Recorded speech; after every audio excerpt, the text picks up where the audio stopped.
J.K. Yadav Films present. बोली बोली बाबा बैजनाथ की जय। JK Yadav Films.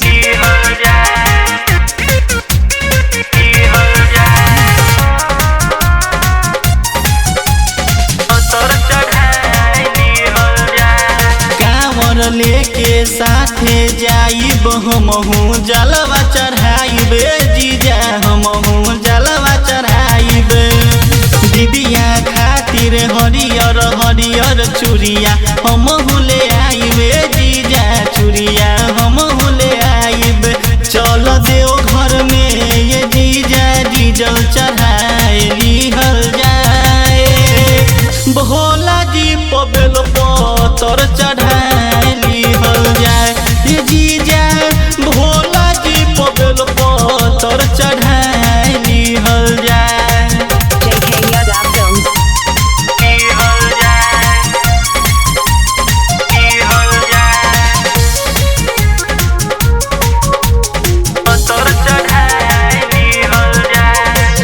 करी जाके बुक जल्दी सुनाए गोला जी रसता में बोलल जाइब बम बम सुनो भोला जी करी जाके जल्दी एगो बुक सुना भोला जी रसता में बकत जाइब बम बम सुना भोला जी तो चिलम चढ़ाइली हो तो चिलम चढ़ाइली हो कांवर तू उठाइली हो भोला जी पबेल पतर चढ़ाइली हल जाए जीजा भोला जी पबेल पतर चढ़ाइली हल जाए JK Yadav Films.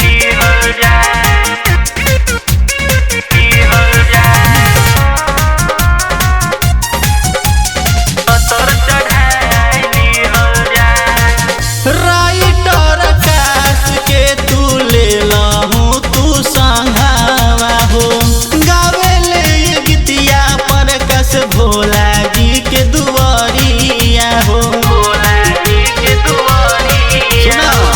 राइटर आकाश देवरवा के ले हूँ तू संघावा हो गावे ले ये गीतिया पर कस भोला के ई दुआरिया हो तो चिलम चढ़ाइली हो तो चिलम चढ़ाइली हो कांवर तू उठाइली हो भोला जी पबेल पतर चढ़ाइली हल जाए ये जीजा भोला जी पबेल पतर चढ़ाइली हल जाए सोना तारा जीजा JK Yadav Films.